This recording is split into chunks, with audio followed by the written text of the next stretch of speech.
Alright, so most Steven Universe fans just flat out hate Sunstone apparently, and they hate her for multiple reasons too, some more valid than others if we're being honest, to the point that if you're a Sunstone fan like myself, then I genuinely have no idea how we're going to be able to defend this fusion. That's right, we're gonna cheat. I mean, they hate her jokes, they hate her name, they hate her looks and her personality, they hate her weapon, they hate her voice, and so much more. There isn't a single aspect of Sunstone's existence that was spared from brutal criticism, and no, if you're like me and have never seen anyone openly dunk on Sunstone before this point, then this isn't just some kind of big joke. At Lexi Nicole 4317 said, "This is kinda gonna be a biased poll though, because people most likely to respond will be those who like Sunstone." How wrong you were, Lexi, how wrong you were. The Sunstone hate is everywhere apparently. I'm surprised you didn't know this though. It was all the Steven Universe subreddit seemed to talk about after the episode came out. I think they even banned people from making posts about it.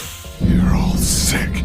Sick in the head. Yeah, but how did we actually get here? Think about it. Fusion was always one of the most important aspects of Steven Universe. I mean, most of us either became fans of a series because we heard one of the show's iconic songs, or because of the fact that we learned the gems were able to become these awesome fusions. I'm a fusion.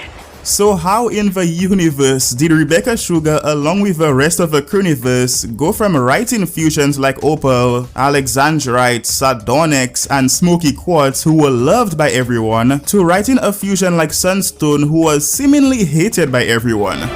I didn't write that. Yeah, there's a very high chance that Sunstone wouldn't have appeared during the finale of Steven Universe without Ian Jones-Quartey, being Rebecca Sugar's husband, heavily advocating that there needed to be a sequence during the finale of Steven fusing with each of the crystal gems to save them. The part that you did the most on, though, was the fusion sequence, the Rainbow Quartz 2.0 sequence especially. Yeah, the stuff with Smokey. That was another like bucket list one for me. That was a wish list one. I remember talking about the story and being like, "Oh, Steven should just, fuse with all the gems." And then everybody was like, "This is never gonna work." I was like, "No, it can work. Don't worry about it." And then I think it came to the point where it's like, well, Ian, if you think it's gonna work, you have to draw it. So yeah, but it came to the point. You mean I said that to you? Yes. It was still a huge. I will say it was still a huge amount of work. It was still after a lot it left of work. your hands. And Christine Liu also did a lot of cleanup on that sequence, and the character designs are really amazing, and a lot of work went into them. But yeah, I wanted to do a sequence where Steven got to save the other gems by fusing with them, and in doing so, we would get to see new versions of all the fusions. And the thing that I was most excited about was Rainbow 2.0. And we had talked about it, and you had done like a couple sketches. Colin had really laid the ground for it. Oh, that's true. Colin Howard, character designer for the show, had done a lot of amazing concepts for the character. You had done some sketches, but he really took it and kind of made it its own character. And I really loved the work that he did. Yeah, he came up with their whole personality. Mm-hmm. Rainbow is they, them, he, him. Sunstone is they, them, she, her. So if anybody's... Yeah. But the thing, Rainbow, let's see, with their appearance, I wanted to really get across Pearl's properness and Steven's sort of, the way that Steven kind of mugs and, like makes jokes and wants to get a little laugh out of someone, even if it's really something dumb, which is how I arrived at Rainbow, like sticking their tongue out and going like, they're like, and saying like, and also doing a lot of puns. We hadn't done a character that, we wanted to see Steven's early penchant for puns resurface. And I was like, for Rainbow, this could happen again. And then the other surprise that I put in that Rebecca didn't know about until I pitched it is that Rainbow can ride on their umbrella and shoot a rainbow out of the back of it and ride it down. That's pretty fun. I was trying to surprise you. Something that feels so Hanna-Barbera about that. My thought was like, Pearl can shoot the stars out of the end of the end of her spear. The She lasers. can shoot those lasers. So, like, what if Rainbow could shoot rainbows out of it? Makes total sense. Yeah. It makes total sense. Yeah. And then, I think one thing I love too is that with the new information about Rainbow and Sunstone, I feel like you can recontextualize sardonyx a little bit. Mm-hmm. Yeah. All the fourth it wall totally stuff changes Yeah. coming from Garnet. But the loving hearing themselves talk Yes. is definitely something that Pearl Fusions That's have in definitely a common. Pearl thing. And then, yeah, Steven, because Steven is like, he loves to enable the gems to be silly. He's him in there. He helps them be that way. Yeah. Fun. And then I would also like to say that the foot coming down on them right before the commercial break, them getting smashed by it, that's a dual reference. A lot of people were like, oh, it's like Monty Python where the giant foot comes down at the end. But also, there's an early episode called Arcade Mania where they talk about fighting a giant foot. And it's like, we got to get that in there somewhere. That's awesome. Full circle. Yeah. And for some much needed context into this insanely messy situation, Cartoon Network hated the wedding episode so much that they chose to only give Rebecca Sugar, along with the rest of the team, less than 10 episodes to wrap up the main story of the entire show, which is why Sunstone's introduction and the episode title Change Your Mind felt so rushed in general, right? Heck, if you didn't catch this, because I'm assuming that none of us caught this, but the song at the end of Change Your Mind, which is fittingly called Change Your Mind, was a personal song that was written by Rebecca Sugar to cope with the brutal fact that Cartoon Network was essentially canceling her show. The season ends with the song Change Your Mind. So what does that song to you guys express about like the theme of the episode and just of the show in general? That song was not actually written for the show. That was a personal song that I wrote while fighting for the wedding. And at first I wasn't sure if I wanted to include it because I knew I would feel exposed. But over the course of making the show, it was the thesis that I had arrived at in order to keep functioning as a showrunner. And I didn't want to half say it. I wanted to actually say what I'd learned and what I meant. Change Your Mind isn't the end of the franchise Steven Universe, but Change Your Mind is the end to this particular story that we started writing back in 2011. And Change Your Mind is sort of like almost, even though it's something that you wrote during that process, it's kind of an encapsulation of sort of the whole thing. Do you have any thoughts about like it being like the finale to this part of Steven's story? The thing about Steven Universe is that it's a coming of age story. And this is something that he had to figure out in order to start making decisions for himself. And throughout the show, it's actually been very difficult to write Steven because he puts others in front of himself, and his motivations are so tied in with what he thinks other people want, what he thinks his mother would have wanted, what he thinks the gems want, who he thinks he's supposed to be. And this is where we finally break that all down. He can't be distracted by any sort of supposed to. It doesn't exist for him, and he doesn't have to be what other people want or expect him to be. That's what he needed to find. Yeah, and I don't think it's a spoiler to say that this specific arc of Steven's, like Change Your Mind, definitely makes a definitive statement on Steven and who he is and what he thinks he is and how he feels about it.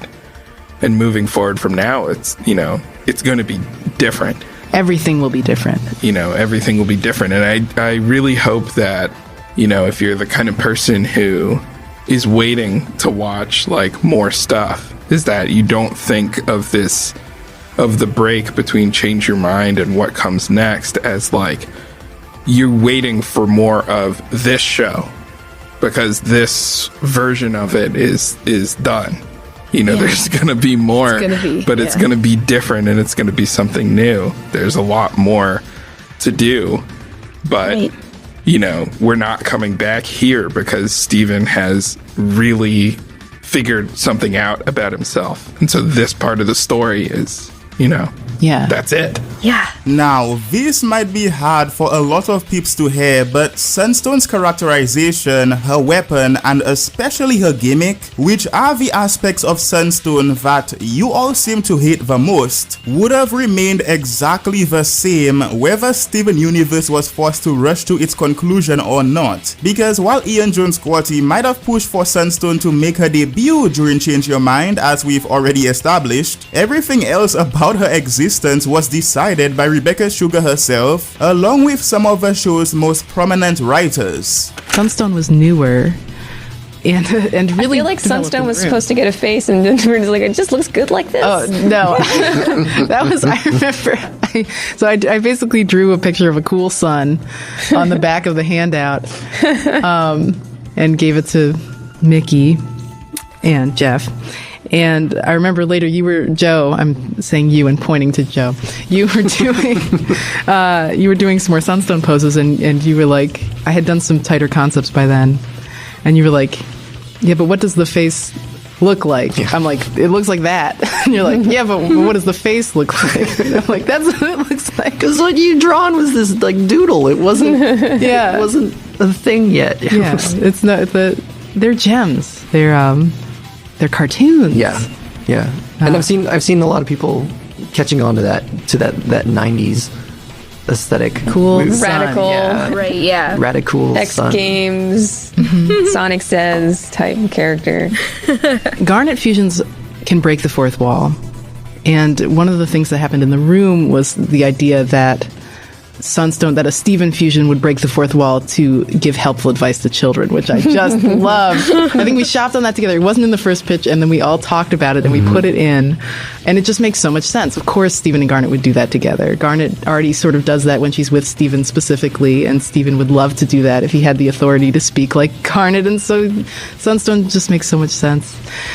And the suction cups we knew for a long time, the shield plus gauntlet. Yeah. Because this is very important, we really wanted Sunstone, please make this toy, we really wanted Sunstone to feel like one of those Garfields that you stick to the back of your car window. Yep. Please make this toy. Yep. Everybody demand this toy. I really want a Sunstone. Oh, I love those. That would be incredible, yeah. Like a dancing Homer. Like it just, please. And yeah, while Sunstone would be the most noticeable last-minute inclusion during the final episode, Matt Burnett, Ben Levin, and Rebecca Sugar would all admit that Change Your Mind was mostly written with the intention of cramming in as much stuff as they thought that we'd all love and appreciate to see as possible. This show has been such a fun exercise in like payoffs and just like setting things up and seeing how long you can go and keep that ball like volleying in the air until you like spike it into the audience's heart. And there's been payoffs all throughout the series, I think, that came at the exact right moments. And then this one was just like, all right, this is like a machine gun of ball spikes of like, this is everything we have, so much we had left. Let's try and hit as much of it as we can. And for that, it's just like, I can't, we did it because we like when we see things that do it. But I was trying to think of it the other day. I'm like, did anyone have this many?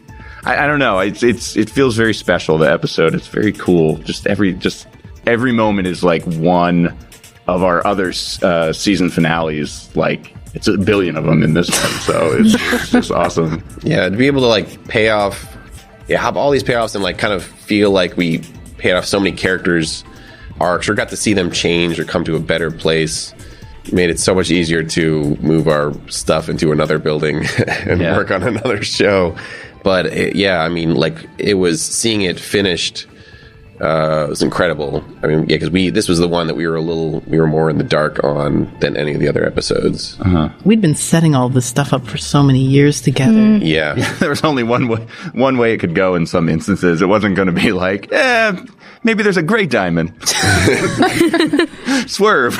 Yeah, I mean, in a lot of like I'm really proud of the episode, but it was a lot of juggling of like, okay, like we wanted to really give everybody their moment and made sure it all had a meaning. Like, we were always like, there's a lot of talk about like, making sure that Connie, like what could she bring to the table? We wanted her there, and what could she say about her experience to White, and just always like, just how are we going to juggle all of this and put it in?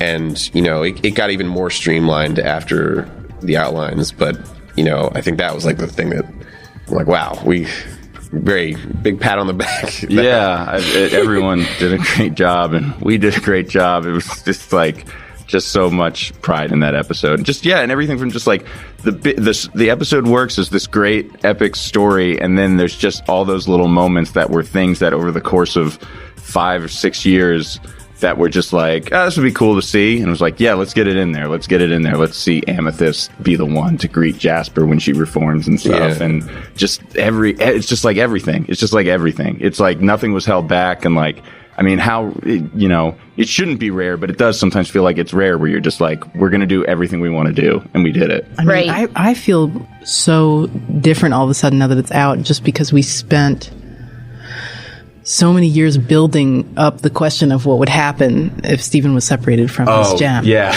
And we had, just since the very beginning, we had been trying like every concept, and this is how we've written the whole show. It's like, we find a way to introduce one concept in one episode, and then another seemingly unrelated concept in another episode, and then another, and then another, and another, and then later it's like you need all of those to understand that this thing means this. And that scene, I mean, everything was building up to that scene. I know people have caught that Pearl and 3 Gems and a Baby. I mean, that's very one-to-one. Like, she's like, I'm ready to do this. She thinks that. Right, yeah. But the mirror is when we actually introduced that concept that a gem could be trapped inside of an object. And then later we're saying, well, Stephen could also be that object, and Stephen pulling Lapis out of the mirror. I mean, and we were working on that in the earliest days. It was just sort of like, how can we start to get people to ask this question? Is this character trapped inside our lead? Right. That you, planting seeds. Yeah, that the audience, has known and loved Stephen as a character, but like to have given them enough to join in White's doubt that Stephen is actually his own character, and that he's not just this vessel for Pink, like that.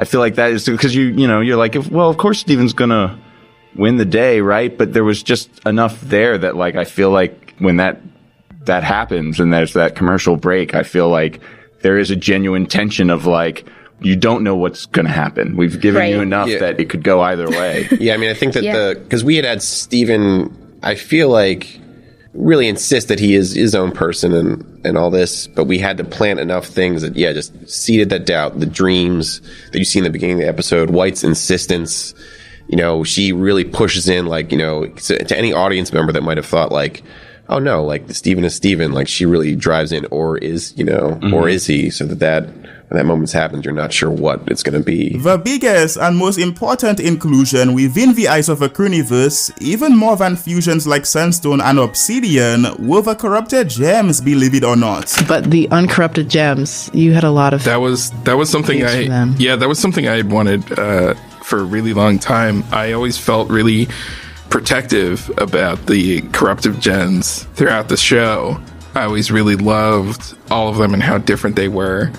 And I remember when you guys were plotting out the arc, and we knew that basically everything was going to come back to Stephen trying to help the corrupted gems, because that was maybe the conflict of the series. That was the original conflict. They were cleaning up the rest of these gems, and now we finally get to sort of see it through. Yeah, I get to help them. Finally get to help them. So that was like a huge wish list item for me. And so I sat down, I went through like all the old episodes, every single corrupted gem. I tried to draw their design where they're more healed.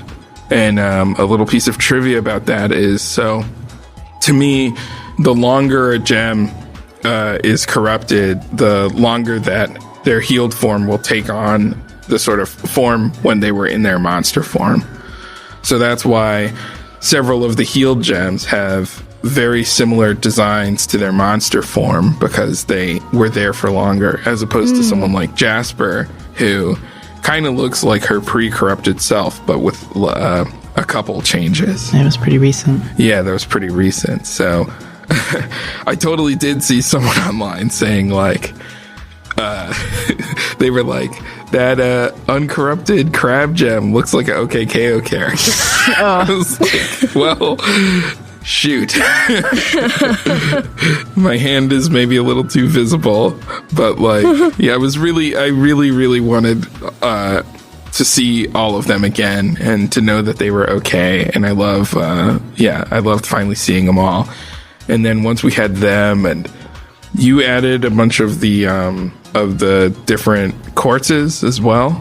Yeah, there were many iterations of them. We went over and over and over a lot of those gem designs. Anyway, I think you'll have a good time if you watch this video next, because it's where we investigate the fact that only the diamonds were able to get pregnant on Steven Universe. A reveal that came straight from the writers' mouths, and one that instantly broke nearly half of the theories that I've literally spent years working on for the channel. Either way, I really hope to see you there.